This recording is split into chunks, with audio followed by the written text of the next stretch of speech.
What's up everybody, welcome back. As always, I'm Bill Olson, your favorite YouTubing Charleston realtor. And that's right, today we're talking about ways to beat the rain and beat the heat here in Charleston with indoor activities. And we're starting right here at my family's favorite place to go, the South Carolina Aquarium. And it's located right at the end of Calhoun Street along the harbor.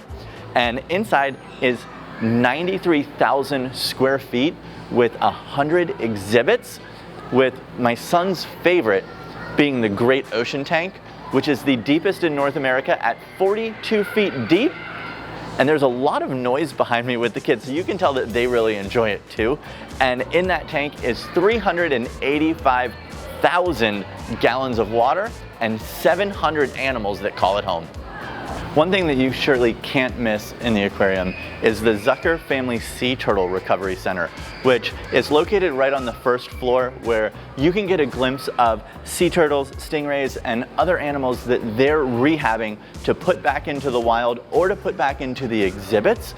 And if you're lucky, they even have windows into the operating rooms that you might actually catch a glimpse of them working on one of these loggerheads.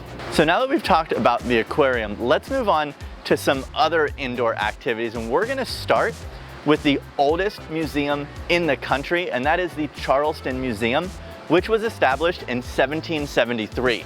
Now, the museum is located right on Meeting Street and has a collection that celebrates the Southern and Low Country culture with historic weapons, artworks, and artifacts. But what's inside the museum actually isn't the full museum. You see, they own and operate two historic homes in downtown Charleston, the Hayward Washington House and the Joseph Manigault House. And that actually brings us to our third indoor thing to do, which is to visit these two and the other historic homes that you're able to tour. So when it comes to these houses, there's the two I previously mentioned, and there are actually four others that are open to the public. There is the Aiken-Rhett House, the Williams Mansion, which recently changed names. You may know it as the Calhoun Mansion, the Edmonston Alston House, and the Nathaniel Russell House. Now, of these homes, the most impressive is going to be the Williams Mansion, or the Calhoun Mansion, if you may.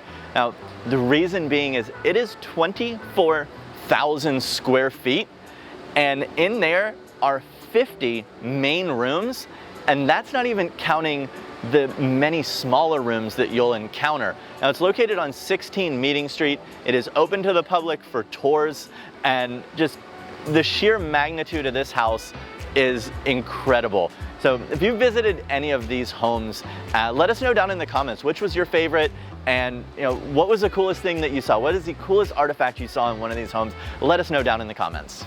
Now, if you've got kids, they're probably not going to find those homes as interesting as you are.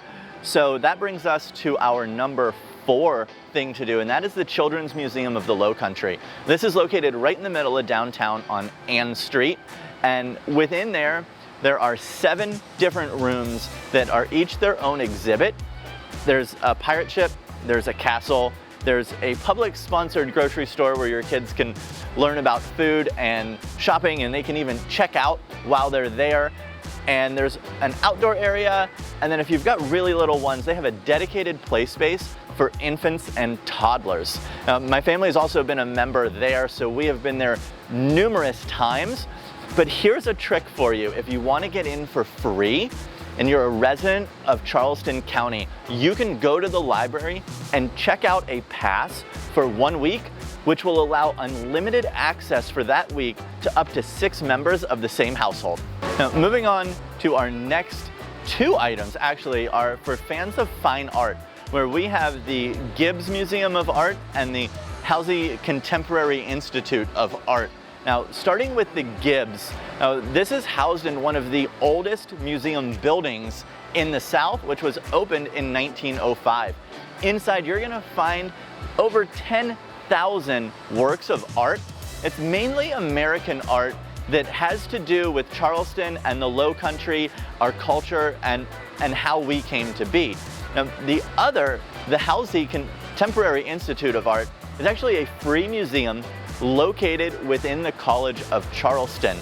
Now, it is a non-profit, there's dolphins right there. Right there.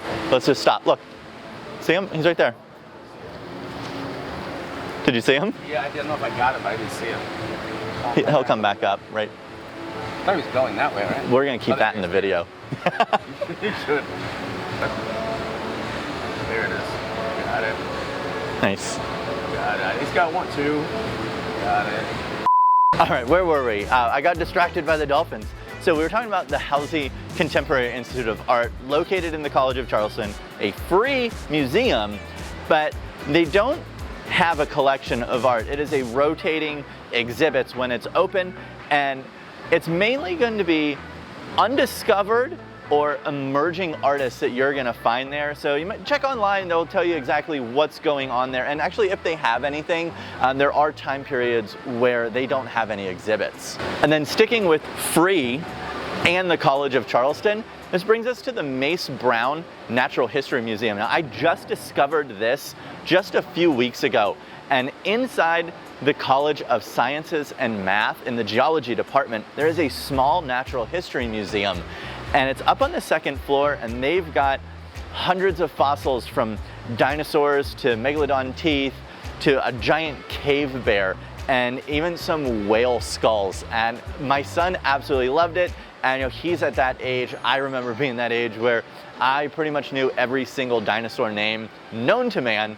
I cannot recall them anymore, but they did have a giant T-Rex and a Triceratops skull there, and it's free. So not very big, you can get through in probably about 20 to 30 minutes if you look at everything, but you can't beat free, and the kids always love the dinosaurs. And this list isn't by all means a comprehensive list of the only indoor activities in Charleston. If you're looking for even more to do, a great resource, and I'll link it down below in the description, is charlestonmuseummile.org. Now on there, they're gonna list 15 museums and houses, 28 churches, and 7 other parks and points of interest, all right along the peninsula for you to visit. So check that out. If it's raining, if you're here on vacation, if you live here, these are some great things to do, whether by yourself or with the family. And I'll see you on this video right here, because I'm gonna head over and pet some stingrays.